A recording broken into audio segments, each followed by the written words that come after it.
নবীনগরে যুবদলের উদ্যোগে ইফতার ও দোয়া মাহফিল।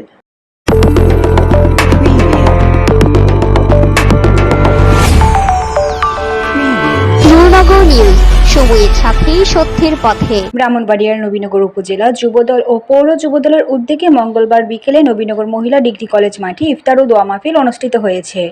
এ সময় উপজেলা যুবদলের আহ্বায়ক এমদাদুল বাড়ির সভাপতিত্বে ও পৌর যুবদলের আহ্বায়ক আলী আজমের সঞ্চালনায় প্রধান অতিথি হিসেবে উপস্থিত ছিলেন ব্রাহ্মণবাড়িয়া জেলা বিএনপির সাবেক সদস্য ও ব্রাহ্মণবাড়িয়া ৫ নবীনগর আসনের এমপি পদপ্রার্থী কাজী নাজমুল হোসেন তাপস।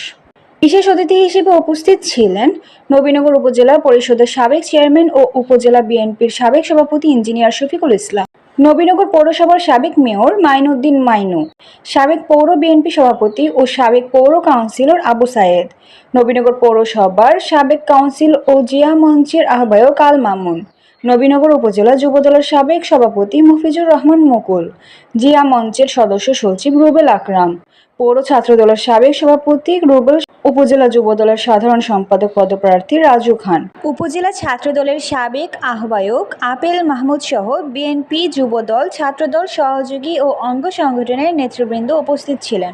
ইফতার করার মধ্যে আমি যেই আনন্দ গত ৮ বছর পেয়েছি সেটা সত্যি অতুলনীয়।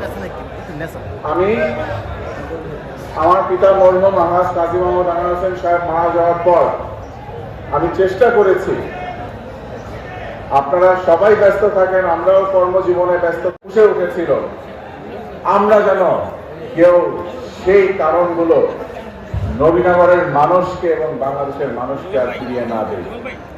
আমাদের মনে রাখতে হবে, বিশেষ করে আমার নবীনগরের রাজনৈতিক ঐতিহ্য অনেক পুরনো, অনেক দিনের, হয়তোবা কিছুটা জায়গা ঘটেছে বিগত 18 সালের নির্বাচনের পরও।